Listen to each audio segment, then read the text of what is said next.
And because you're born into the faith, you are Muslim. You have no choice. You don't actually choose at some point in your life to become a Muslim. You do want to convert people. But I was born in a home that, we counted ourselves blessed to be Muslims. We went to prayers. We tried to pray usually, as much as we could, 5 times a day. And we, raised to understand who God was, and God was, He had certain rules that He wanted us to follow, and it was necessary for me to make sure my obligations were fulfilled. And the obligations, you pray a certain way. There was a certain set way you prayed, a certain direction you prayed. So everything was pretty much dictated. So I wasn't searching for higher meaning. I wanted to make sure that I was, not going to suffer the hellfire, if you wanted to call it. My search began, or a shift in my thinking began when I went to college. Met some friends who were believers, and I did not know what that was. I was invited to a church hayride, and that's a very prominent moment in my life, because there were some kids on that ride too. But before they took us on the ride, there was a man there, and he shared what it meant to be a believer, and what the sins of the world and Jesus, the whole thing. He took the sins away from us, from all of eternity, and the people in the future, people in the past, and I could not. That was the first time I actually heard what Jesus did for us, and that planted the seed. And I actually, pulled out the Bible and started reading some of the things, just to see if I could make some sense of what was going on in my mind. When debating between converting from one religion to another, I felt a lot like a trapeze artist, where if you left one thing that you felt was secure, and you let go of that, will the other one be there to catch you?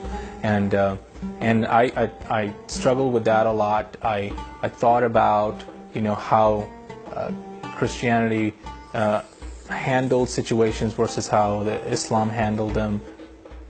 When I first heard about what it is to have your sins taken away, I had intense conversations, intense doubt and debate over everything that one would think of. Think of what's going to happen when you convert, and how that's going to impact you, your life, and your family. Just the fact that is Christianity real? And you have to allow yourself to go through all of those thoughts and take them to where they take you, so you can at least put them to rest. And so I had to and I had enough questions that I had gone over and said, I think this makes more sense than that. And I think this situation, I think this would be, for example, the love and the forgiveness. If you were a family member and your son, did something they shouldn't have done, after they say you're sorry, you want to, give them a hug, love them, and accept them back. And you wouldn't want him or her, son or daughter, to pay a price to come back into the fold. So, those kinds of things just did not add up. You hit a wall. You're not really allowed to ask questions in Islam that much anyway. So when, I was hitting these walls, and I knew, so, okay, there's just something about this. And so I just went ahead, and I guess, the event they asked me to go to, it's a crusade that they do. Pastors come out. They have different ways of sharing the faith for people who might like church a different way, have people share their personal stories. So they talked about the power of God. They talked about how God can control the spiritual universe, can hold back evil powers, can hold back the bad things, and have great love and power, and give it to you to be able to use it and set you free. So that was great for me. I went out and I said, I'm going to take the leap, accept the Lord in my heart, and I'd heard terminology about that, and we prayed the sinner's prayer, and I think once that was done, all these loose ends start to come together. When I gave my life to the Lord at the crusade, I was, obviously on a high, at least on that evening, and I felt a sense of freedom. I felt a sense of the things that I was concerned about that stopped me from taking this leap to begin with were no longer an issue. I did, my mom was, very dear to me, and it would have hurt her dearly that, her son is not a Muslim anymore. But it was as if I had this precious medicine that I had to share, and I had to do what I had to do to get this so I could share it with my family. And so the concerns that I had were not there anymore, and the excitement was when I read more about who God was.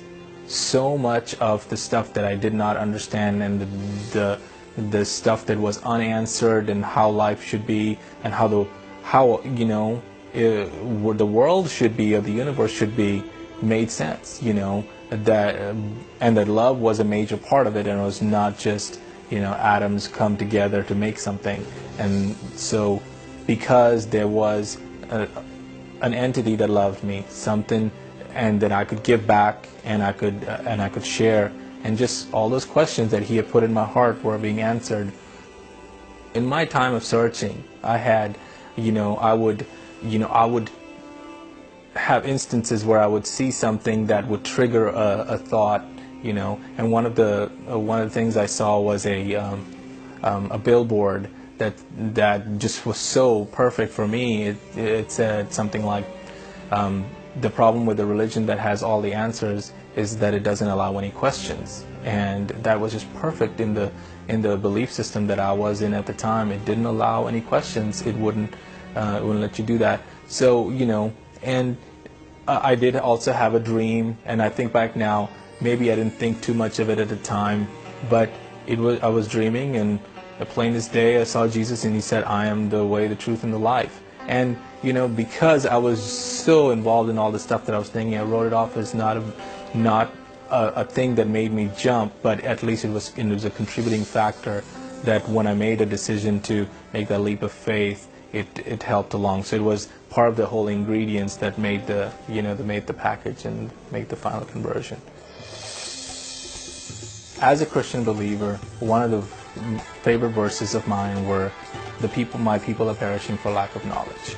And it related to me, in a big way, because I came from a country, part of the world, that controlled the information flow in the country, controlled what you saw, what you heard, and because of an additional tool of peer pressure and just your society watching out after you, you didn't get this information. And I think back now that if Christianity was allowed in freely, they would have so many more converts in that country. So for me, I would tell those people who are not believers yet, who are Muslims, say, think about the fact that there might be some stuff that's kept from you.